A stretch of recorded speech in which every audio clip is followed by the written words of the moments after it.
कल्पना कीजिए, अगर मैं आपसे कहूं कि भारत की सबसे प्रसिद्ध बौद्ध विश्वविद्यालय नालंदा और विक्रमशिला एक ऐसे साम्राज्य ने बनवाई थीं जिसका नाम आज बहुत से लोग भूल चुके हैं। हाँ, यह कहानी है पाल वंश, पाला डिनेस्टी की, एक ऐसे स्वर्णिम युग की जब बंगाल और बिहार शिक्षा, कला और धर्म के केंद्र हुआ करते थे। भाग एक, पाल साम्राज्य की शुरुआत।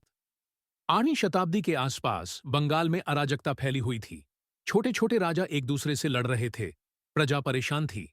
तभी लोगों ने मिलकर एक व्यक्ति को राजा चुना। उसका नाम था गोपाल।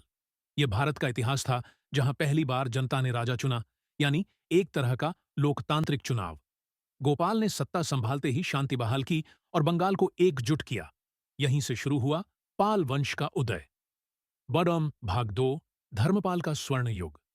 गोपाल के बाद उनके पुत्र धर्मपाल ने शासन संभाला। धर्मपाल ने पाल साम्राज्य को नई ऊंचाइयों तक पहुंचाया।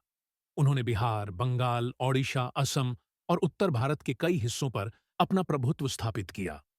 उनके शासनकाल में नालंदा विश्वविद्यालय को फिर से विकसित किया गया और एक नया विश्वविद्यालय विक्रमशिला की स्थापना की गई, जो आज के भागलपुर, बिहार के पास था।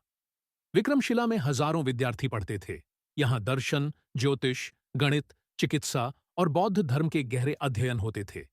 धर्मपाल न सिर्फ एक शासक थे, बल्कि विद्या और धर्म के बड़े संरक्षक भी थे। उनकी वजह से बंगाल और बिहार बौद्ध संस्कृति के सबसे बड़े केंद्र बन गए। भाग 3, देवपाल का साम्राज्य विस्तार। धर्मपाल के बाद देवपाल आए, जिन्हें पालों का सबसे शक्तिशाली सम्राट कहा जाता है। उनका साम्राज्य पूर्व में असम से लेकर पश्चिम में अफगानिस्तान की सीमा तक फैला था। देवपाल के शासन में भारत में बौद्ध धर्म फिर से शिखर पर पहुंचा। उन्होंने श्रीलंका, नेपाल और तिब्बत तक बौद्ध विद्वानों को भेजा। विदेशों में भी पाल साम्राज्य की प्रसिद्धि फैल गई थी। उनके समय में कला और मूर्तिकला का जबरदस्त विकास हुआ।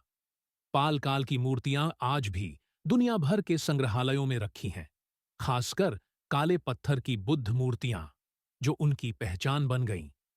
नेन्टी भाग 4, पालों की संस्कृति और प्रशासन। पाल साम्राज्य में शासन व्यवस्था बहुत संगठित थी। राज्य को कई प्रांतों में बांटा गया था, जिनका संचालन योग्य मंत्रियों और सेनापतियों द्वारा किया जाता था। उनका प्रशासन न्यायप्रिय था। किसानों और व्यापारियों के लिए अलग कानून बनाए गए थे। पाल काल के दौरान व्यापार फलने फूलने लगा। बंगाल के बंदरगाहों से चीन, दक्षिण पूर्व एशिया और अरब देशों तक व्यापार होता था। भाग 5, शिक्षा और बौद्ध धर्म का स्वर्णकाल। पालों ने बौद्ध धर्म की महायान शाखा को बढ़ावा दिया। नालंदा और विक्रमशिला विश्वविद्यालय सिर्फ शिक्षा केंद्र नहीं थे, बल्कि एक बौद्ध अंतर्राष्ट्रीय विश्वविद्यालय की तरह थे। तिब्बत के कई बौद्ध भिक्षु यहां अध्ययन करने आते थे और बाद में वही लोग बौद्ध धर्म को चीन और जापान तक ले गए। इसीलिए कहा जाता है कि पालों ने बौद्ध धर्म को भारत से बाहर फैलाया। भाग 6, पतन की शुरुआत। 12वीं शताब्दी के आसपास पाल साम्राज्य कमजोर होने लगा।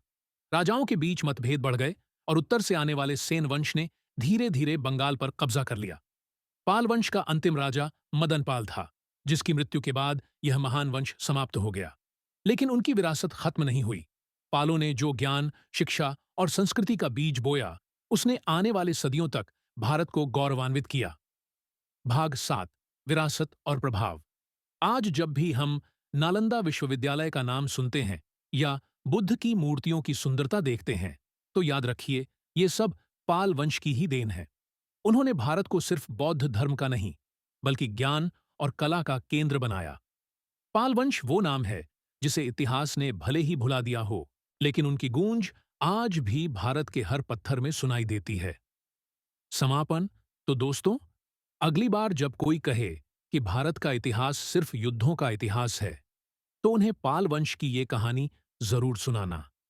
एक ऐसा साम्राज्य जिसने तलवार नहीं, ज्ञान से भारत को महान बनाया।